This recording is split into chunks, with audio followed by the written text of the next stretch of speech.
Welcome back. You're watching Global Eye with me, Parikshit Luthra. How will global trade be impacted by the Ukraine-Russia war? With us right now is the WTO Director General, Ngozi Okonjo-Iweala. Ma'am, thank you so much for joining us here on CNBC-TV18. Let me begin by asking you for your outlook for trade in 2023. Are we going to see a slowdown in global trade? Well, thank you for having me, Parikshit. And let's just say this. The projections we had for global trade saw a considerable slowdown from 2022 to 2023. We projected that for 2022, global trade, merchandise trade, would grow by about 3.5%, coming down to 1% for 2023. So that's a considerable slowdown. However, we have seen that the IMF, the World Bank, and others have slightly revised the outlook for global GDP. Things are looking, I would not say they are looking good, they are looking less bad. So we have a revision from 2.7 to 2.9% for global GDP this year. We are so looking at our trade numbers also, and we hope to have a revised number by April. And since recession does not seem to be, the recessionary pressures seem to be receding a bit, hopefully we'll have a slightly better number for global trade. Right. I would like to ask you about the mood in the room when you were there at the G20 foreign ministers meeting. Was there tension? Was there consensus that the economic impact of the war needs to be mitigated? We need to have resilient supply chains. Do you think there was consensus, or did the divisions over the war put everything on the back burner? No, first let me start by congratulating India on the G20 presidency and a very well-run meeting, very impressive. And I think the atmosphere in the room, yes, there was tension given the war in Ukraine, but there was also remarkable consensus about the things that matter. The fact that multilateralism needs to be strengthened and is the way to go. The fact that we cannot solve today's global problems.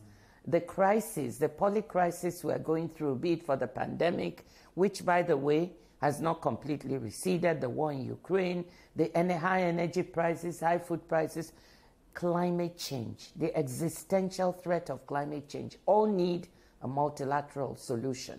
And so in the room, there was that agreement. Now, there was also a push for peace. Almost every delegation wants a solution to the war. And so that was like something of a uniting theme.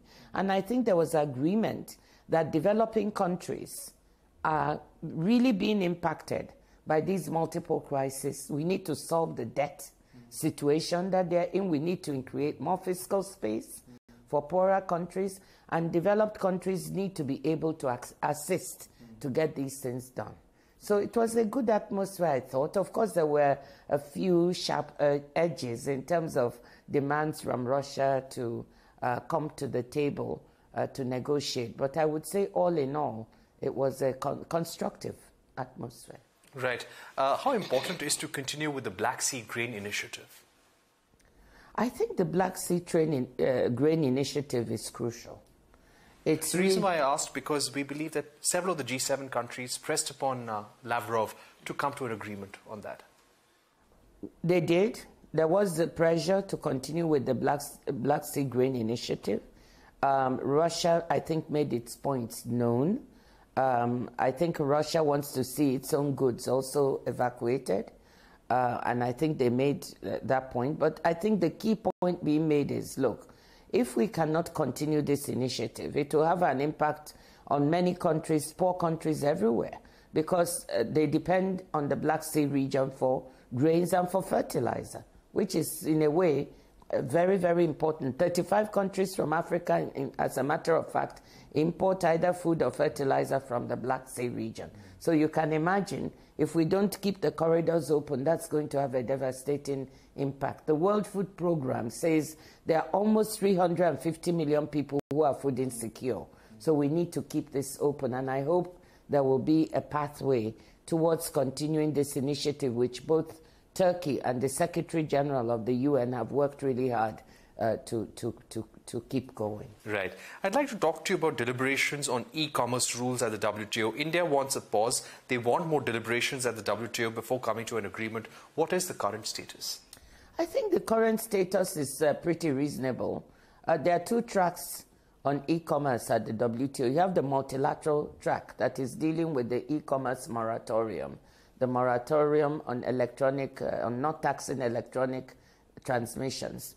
So that's the multilateral track. Everybody is involved. You also have a plurilateral track where you have about 86 countries that are negotiating an e-commerce agreement on a plurilateral basis, meaning not every single member is there, but a huge number are there. Now, both tracks are proceeding well. On the multilateral track, India has put out, some thinking and some papers. The idea is to think through what would the impact of the further development of digital trade really mean for developing countries. How do they benefit from it? How do they get revenues from it? What about the data? What about privacy? Who controls data flows? What are the rules that should govern this? So there are some very interesting and important questions. And India and the other members, not just India, want to have a work program that will try to sort out some of these issues before coming to a final conclusion. That work program is moving along, I think, well. There is, a good discussion among the members about how this work should be done. On the plurilateral track, the negotiations are moving at pace. Soon they'll be looking at cross-border data flows. But I just want to say one of the problems for developing countries is some of them, there are two things, the digital divide. Some do not have the infrastructure, and many do not have the regulatory framework.